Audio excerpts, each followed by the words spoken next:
Hey guys, and welcome back to the Game of Thrones Foreshadowing series. But before we get started, I wanted to remind everybody, if you are into audiobooks and A Song of Ice and Fire and those long rereads, remember you can get a free 30-day trial at audible.com by going to audibletrial.com/smokescreen, and you can get a free 30-day trial and a free book as well. And remember, if you're going to read the Song of Ice and Fire books, they are narrated by the late and great Roy DeTroyce, R.I.P. Roy, who did actually play the Pyromancer in Game of Thrones. So again, if you're into A Song of Ice and Fire or any other book for that matter on the market, feel free to go to audibletrial.com/smokescreen and get your free 30-day trial and a free audiobook as well. So anyway, let's get back into it, pick up right where we left off in Game of Thrones Season 1, Episode 10, Fire and Blood.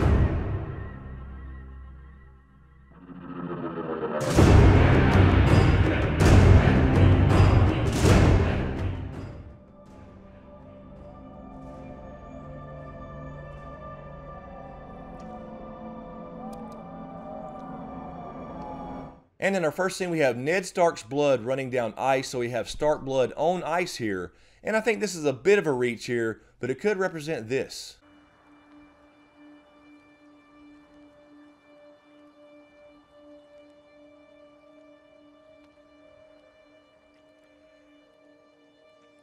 So again, we had Stark blood on ice, and then in Jon's actual death scene, we had Stark blood on ice, literally. And also, if you listen, it's the exact same music.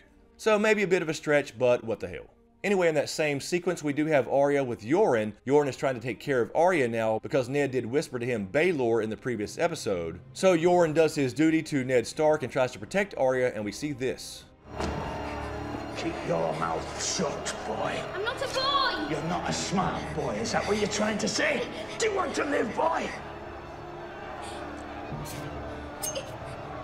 So we see this is kind of the beginning of Arya's identity crisis. She had already kind of started this path a long time ago because Sansa was always the girly girl who wanted to be a princess, etc. Arya was kind of the tomboy, very similar to Lyanna Stark. But of course, this was a literal change where she had to pretend to be a boy called Ari, and this really led to her identity crisis. And later on, of course, we do see this. Who are you? No one. And of course, during this same sequence, we do hear Yoren tell Arya this. North, boy. We're going north. So this took a lot longer than Arya expected because, of course, she did have her deviation over to Essos to become no one. But in Season 7, we finally saw this.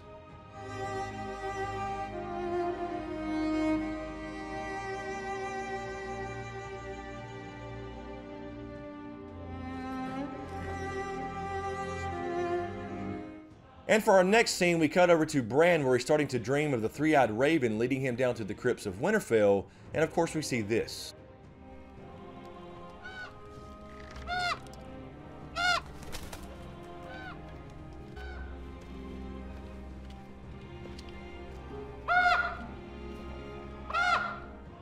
So we have Bran heading to the crypts of Winterfell after dreaming of Ned's death, and of course he meets Rickon down there as well in the crypts, who had the same dream. And this really turns Bran onto the idea that something bigger is going on here, and something is different about these dreams as far as this three-eyed raven. These are dreams, Bran. Nothing more. No. My dreams are different. Mine are true. But also during this sequence right before he gets down to the crypts, we do hear him tell Osha this. You're afraid. Just like Hodor. I'm not afraid of some hole in the ground. You've lived beyond the wall. What are you scared of? I'm a cripple boy and I'm willing to go. So the combination of every scene in this sequence here really leads to the idea that Bran is going to in fact leave Winterfell.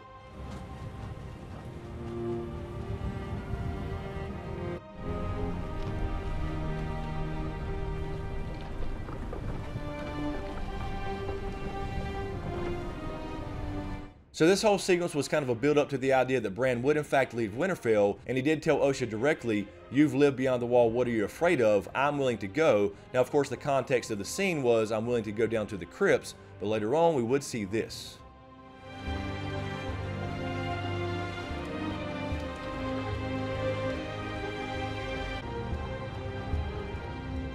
So although the context was about the crypts themselves, later on he actually would leave Winterfell and he was willing to go north of the wall. And one more quick little scene in this little sequence here is when he gets down to the crypts themselves, he tells Osha this. That's Lyanna, my father's sister. King Robert was supposed to marry her, but Rhaegar Targaryen kidnapped her. Robert started a war to win her back. He killed Rhaegar, but she died anyway. So Bran tells Osha the story about Lyanna Stark, but in fact it was the wrong story, and we had all kind of speculated on this for years, that Rhaegar in fact did not kidnap Lyanna, that they were in love, and of course finally in season 7 we get the big confirmation when we see this. Until the end of my days, Robert's rebellion was built on a lie. Rhaegar didn't kidnap my aunt or rape her. And next we head over to King's Landing and we see Joffrey being a cunt as usual. Very amusing. Isn't it a funny song? I'm done for the day. I'll leave the rest of the matters to you, Mother. So after he has the singer's tongue cut out, he tells Cersei, I'm done for the day. I'll leave all the rest of the affairs to you, Mother. And of course, going along with Cersei's storyline about her wanting power herself, later on we would see this. I now proclaim Cersei of the House Lannister, first of her name, Queen of the Andals and the First Men, Protector of the Seven Kingdoms.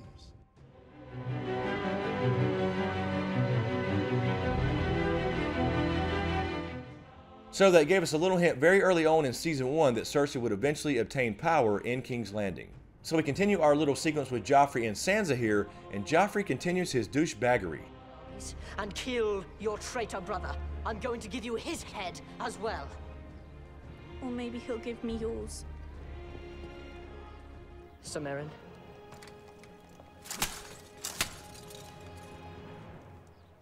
So Sansa starts to kind of stand up to Joffrey a little bit here. I think this was the turning point for Sansa's character. So we see the true colors of Meryn Trant, who of course ended up on Arya's list for killing Syrio Forel. We kind of learn about who he truly is, that he's willing to do that, even listening to a king. So later on, we see this.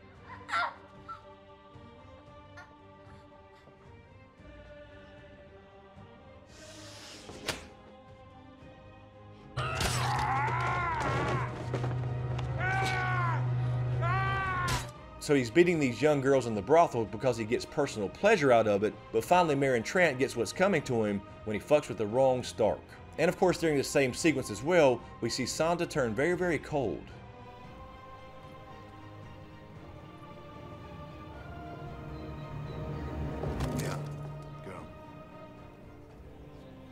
So she thinks about killing Joffrey here. She's wanting to push him off this ledge. And of course we know that if that would have happened, she would have been executed. So the Hound actually interrupts her and stops her and essentially saves her life. So that gives us our first glimpse into the Hound as well, that he will have a connection with the Stark girls, and he does in fact have a heart, because later on we would see this.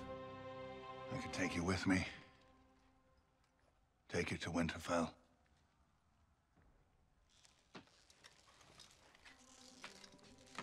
I'll keep you safe. You won't hurt me.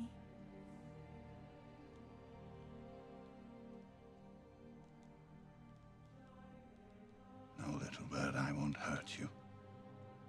So he offers to take Sansa with him to leave King's Landing and go home back to Winterfell. And of course later on he would meet up with Arya anyway and actually protect her before she heads off to Braavos. Alright guys, so that'll do it for this episode, and if you're seeing these for the first time, I'm not doing the entire episode in one video. I'm trying to do little 10-minute videos so I can get out more often, so every episode takes about 3 small videos. So anyway guys, let me know what you think in the comments below, and as usual, thank you for all the support, especially you guys on Patreon, and a huge shout out to my executive Patreon SmokeScreen producers, Griffin, Vol10, Lala, Kissa, Powell, Marc Joseph, aka The Snow in Winterfell, Marylin, Bentley, JoAnna, Anonymous, Colliday, Goska, HoonJive, Nicki Snow, Horton, Erin Habig, Dean Bwell, John Carey, Anastasia, Jason Landers, Rhiaanon, DTizSmith, MJW, Carole Brown, and D Brown. Thank you guys so much. I really appreciate all you guys on Patreon, especially during the off season when views are down on YouTube. Not to mention the fact that YouTube demonetizes every single damn video now, at least for a couple days. And thank you to everybody out there in YouTube land. I really appreciate the support. If you dig what I do here on SmokeScreen, please share these videos to people you think would enjoy them as well. I really appreciate it. So thanks for watching, and we'll see you next time.